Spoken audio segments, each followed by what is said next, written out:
Welcome to episode 13. Yeah, we'll just delete this part out. Our question for the day is, with all that is going on in the world, what is a good way to invest in 2026? So, this is a pretty easy question to answer. We cover it in much more depth than some of our Matt chats from earlier this year. But obviously, we have Iran, we have the Fed, the head of the Fed starting this week, Kevin Warsh. We have all the turmoil with primaries and elections, and all these different things are going on right now. So, the general answer to that question is just keep doing what you're doing. Now, the more specific answer to that question is making sure that you're not taking on more risk than you can stomach.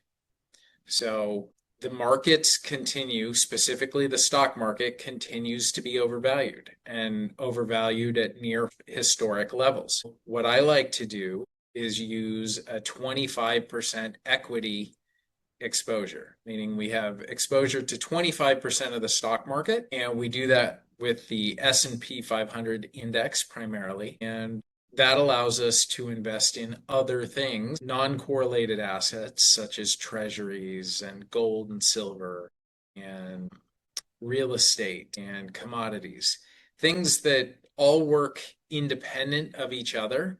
And oftentimes, if you have a correction in the stock market, some of those other assets, bonds, for example, may go up because they're a more cautious asset. Folks may leave the stock market and jump into those bonds, which increases the value in those as the demand goes up. So ultimately, what we try and do is get market-like returns with much less risk.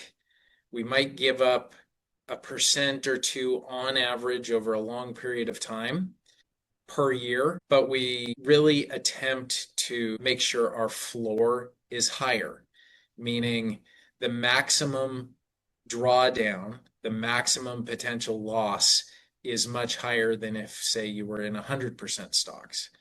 So, to give you an idea, historically, the stock market has had multiple years where it's dropped 50% or more. Usually that occurs after you've had an overvalued period in the market, similar to what we're having now.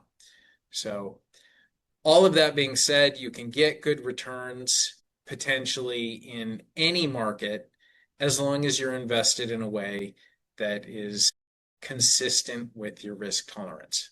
Hope this answered your question. If you want more specifics about what we do, again, go check the Matt chats from the beginning of this year, and they'll talk about how to invest in an overvalued market, how to invest in an undervalued market, and how to raise your floor and reduce that overall risk. Talk to you soon. Thanks.